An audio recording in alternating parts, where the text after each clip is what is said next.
አለሁ ወንድሜን አምጡልኝ ብላ ነው ሳሚ ላይ በጣም የጮኸችው ነበረው። ኤርሚያስም እንደምታውቁት በጣም በከባድ ኬስ ተከሶ ወደ ፍርድ ቤት የተመላለሰ ነበር። የተወሰነ ቀን ታስሮ ነበረ። እሱ እንኳን ሆነ ብሎ እንዳይፈልገው በኬዝ እንዲጠመድ ያደረገው አቶ አብርሃም የሚባለው ሰውየው አሁን የዚህ ልጅ እንዲታገትና እንዲሰወር ያደረገው አብርሃም እንደሆነ ተደርሶበታል። ያንዳንዱ ነገራቶችን የአብርሃም እጅ እንዳለበት ነው የታወቀው። አብርሃም ከመቅደስ ጋር ይታወቃል ወይ? ምንም የሚታወቅ ነገር የለም። ግን የሚሰሩ ስራዎች በሙሉ ሰው በማገት ላይ ያልሆነ መረጃዎችን እንዲውልም ሆነ ሳሚ ሚኪም ሆነ ያልሆነ መረጃ እንዲያገኙ እንዲሳሰቱ የሚያደርገው አብርሃም እንደሆነ ነው የተሰማው።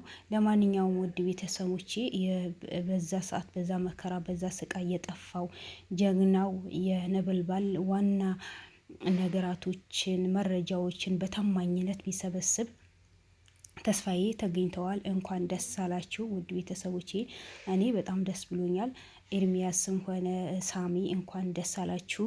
የልፋታችሁ ውጤት ወደ ኋላ ሳትሉ አንዴ የሉል ነገር አንዴ የምን ስትሉ የጠፋ ወንድማችሁ ደሙ ፈሶ በከንቱ አልቀረም። ባሉበት ፈልጋችሁ አፈላልጋችሁ ህይወታችሁ መስዋዕትነት ከፍላችሁ በማግኘታችሁ በጣም ደስ ብሎኛል። እናመሰግናለን በተመልካቾቼ ስም እና ሳሚ ትችላለህ። ምሰራችሁ ስራዎች በሙሉ በጣም ጀግና ሆነህ ራስህን ህይወትን መስዋዕትነት አርገህ ነው ሁሉን ነገር መስዋዕትነት አድርጋችሁ ነው የምትሰሩት። ስለዚህ እንኳን ደስ አላችሁ። ሳሚም እንኳን ደስ አለ። ከምትወዳቸው ከስራ ባልደረቦችህ በሰላም ተገኝተሃል። ከእህትህም መገናኘታችሁ በጣም ደስ ይላል። ውድ ቤተሰቦቼ ሳሚ ያልኩኝ ተስፋዬ ትንሽ ጉዳት ደርሶበታል። ያው ከምታስቡት በላይና እነሱ ካሰቡት በላይ ነው ጉዳት የደረሰበት። በጣም በኃይለኛ መቱት እና የቅርብ የተባለች ሴት ናት። ወንድሜ ነው የመኪና አደጋ ደርሶበት ነው። ስለዚህ ተንከባከብልኝ ብላ ሰው ግን ምን አይነት ጨካኝ እንደሆነ አንዳንዴ ለማውራት የሚከብዳችሁ ነገር አለ አይደል? እኔ ምን እንደምታገኝ አላውቅም። እንዲሁ ሴት ልጅ እንዴት ነው በወንድ ልጅ ላይ የምትጨክነው? ማለት ቢያስከፋት ቢበድላት እሺ አታውቀው፣ ግን ለብር ብላ ብር ተከፍለዋት ያ ልጅ ለመንከባከብ 150,000 ብር ከፍላ እሱ በዛ ስቃዩ እንዲበላ ነው የምታደርገው። ምን በድለዋታል? ምንም። ምን አስከፋት? ምንም። ጭራሽ አይተዋወቁም እኮ። ምክንያቱም ተስፋዬ ጠዋት ወጥቶ ማታ ነው የሚገባው። ምንም አይነት ነገር ከማህበረሰብ የሚሆን ከሰፈር ሰው ይሁን ምንም አይነት ግንኙነት የለውም። ለምን ታውቁታላችሁ? የእነሱ ስራ የሚሰሩ ስራ በጣም ከባድ ስራ ነው። ስራቸውን መስዋዕትነት አድርጎ ነው የሚሰሩት። ሁሉ ነገር በታማኝነት ነው የሚሰሩት። ወደ ኋላ የሚሉት ነገር የለም። ስለዚህ እንደዛ የሚሰራ ልጅ በምን ሁኔታ በምን ኬዝ እንዴት አድርገው እሱ ሊያጠምዱት እንደሞከሩ እኔ አላቅም። ውድ ቤተሰቦች በጣም ከባድ ነገር ነው። ስለዚህ አንድ በቅርብ የምትኖርና የነሱ ጎረቤት የሆነች ልጅ ናት።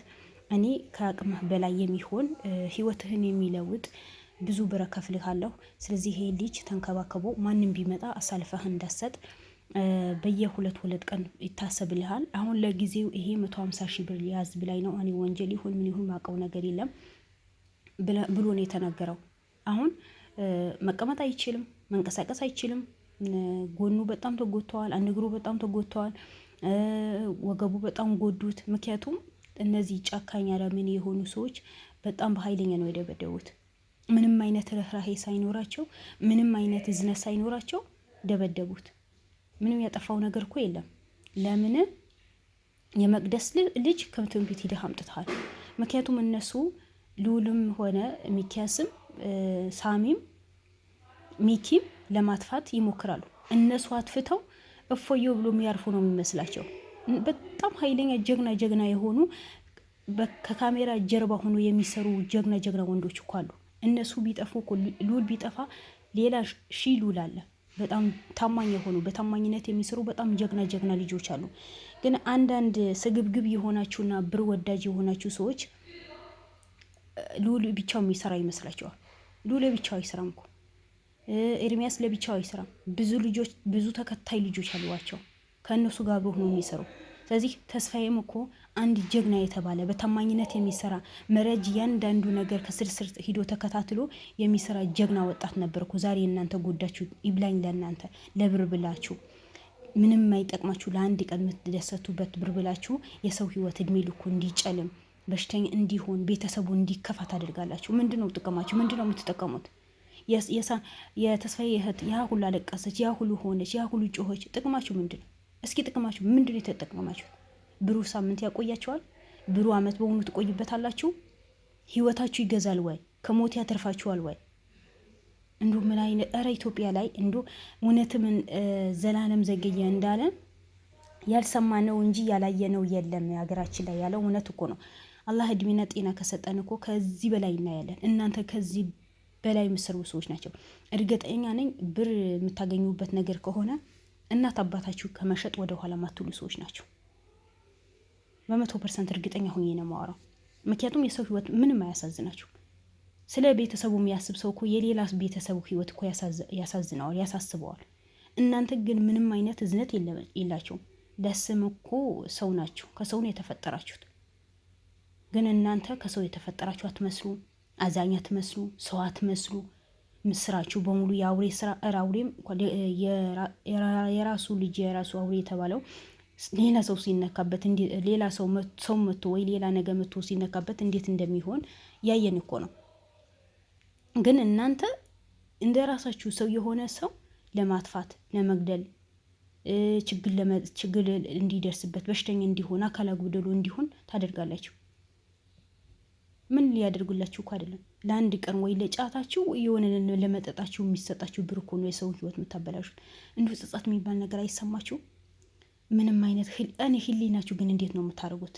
ያኔ የዘወትር ጥያቄ ህሊናችሁ እንዴት ነው የሚፈቅድላችሁ ነው።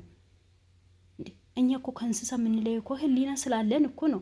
በህሊናችን ህሊና ከእንስሳ የምንለይበት ህሊናችን ስለሚወቅሰን እኮ ነው። ግን እናንተ ህሊናችሁ ሽጣችኋል፣ አስተሳሰባችሁ ሽጣችኋል። ብር ይሁን እንጂ አንዳንዴ እንኳን ራሳችሁ አለመሽጠትም እኮ ይከብዳል። ራሳችሁም እኮ ትሸጣላችሁ። እርግጠኛ ነኝ ብር የምታገኙበት ነገር ከሆነ አንድ አካላችሁ ቁርጣችሁ አለመሽጠታችሁ በጣም ከባድ ነገር እኮ ነው። እርግጠኛ ነኝ ወንጀል የሚሰራ ነገር በኢትዮጵያ ላይ ጠፋ ቢባል አንድ እግራችሁ ወይ አንድ እጃችሁ ሽጣችሁ ነው የምትኖሩት። ምክንያቱም አይምሯችሁ በሙሉ በብር ነው የተሰራው መሰለኝ። ግን እናንተ ማይደረስባችሁ ማትገኙ በቃ ሁሉ ነገራችሁ ተደፍኖ እንደሚቀር መሰላችሁ። ከልብሉ ሆነ ከሳሚ ሆነ ከብሩኬም ሆነ ከዘላለም ሆነ የትኛው ቆጥሪ ከማናቸውም አታመልጡ። እነሱ ለእውነት እኮ ነው የሚጓዙት። እነሱ እንደናንተ ሰይጣን አምላክ አይደሉም። ለእውነት የተነሳ ሰው ይዘገያል እንጂ እውነቱ ይወጣል። እናንተ ግን የተዋረዳችሁ የሰራችሁት ብር ሳትጠቀሙበት፣ የሰራችሁት ብር ሳትቀበሉ፣ ሳትበሉት፣ ምንም አይነት ጥቅም ደስታ ሳታገኙ እስር ቤት ትወረወራላችሁ። በዛ ሳተምራችሁ ትወጣላችሁ ይሆን አላቅም። ትምህርት ወስታላችሁ ይሆን አላቅም። ግን ይበላችሁ፣ እናንተ ይበላችሁ። እኔ እንደዚህ በሰው ህይወት ላይ የሚጫወቱ ሰዎች በሙሉ በአደባባይ ተሰቅለው ቢገለሉ እኔ ምንም አይመስልም፣ ምንም ነገር። ምክንያቱም ህሊና የሚባል ነገር የላቸውም። ህሊናቸው በሙሉ የተደፈነ ነው። እነሱ ለመኖር እንደሚጓጉ ሌላ ሰው ለመኖር ይጓጓል። እነዚህ ጉዳት የሚያደርሱባቸው ሰዎች በሙሉ ለመኖር ለመደሰት ቤተሰብ መስርተው ከእናት ከአባታቸው ከእህት ከወንድማቸው ተደስቶ ለመኖር ይፈልጋሉ። ግን እነሱ ብቻ ተደስቶ ሊኖር ነው የሚፈልጉት። ስለሌላ ሰው ህይወት አያሳስባቸው፣ ስለሌላ ሰው አያዝኑ። እኔ ብቻ አላቅም ምን እንደምላችሁ። አንዳንዴ ለራሴ ግራ ይገባኛል። በቃ ሰውን የሚባል ነገር እንዳታምኑ ያደርጓቸዋል። ከሰው ጋር እንዳትኖሩ ያደርጓቸዋል። እና በመጨረሻ ሳሚ በሞት አፋፍ ነው የደረሱበት። የምን በጣም ጎተውት፣ በጣም የደበደቡት፣ ጨለማ ቤት አሳስረውት ምንም አይነት አየር እንዳያገኝ አድርገው ጉዳት እንዲደርስበት አድርገው ነው አሳስሮ ያስቀምጡት ነበረው። ለትንሽ ነው ሳሚ የደረሰለት። ካለበት ወጥቶ ወደ ሕክምና ሂደዋል፣ ታክመዋል። እንግዲህ ያለው ነገር እንዴት እንዳደረጉት ያንዳንዱ እንዴት እንደያዙት ይናገራል። በተስፋ እንጠብቃለን። በመገኘቱ በጣም ደስ ብሎኛል። ሳሚ እንኳን ደስ አለ። ሁሉ ነገር እንደዚህ በእጃችሁ ገብቶ ደስተኛ የምትሆኑበት ጊዜ ቅርብ ያድርግላችሁ። ውድ ቤተሰቦች አዲስ ከሆናችሁ ሰብስክራይብ አድርጉኝ፣ ላይክ አድርጉኝ፣ አበረታቱኝ። እወዳችኋለሁ። መልካም ምሽት። ወሰላሙ አለይኩም ወራህመቱላሂ ወበረካቱ። በሌላ ቪዲዮ እንገናኝ። ባይ ባይ።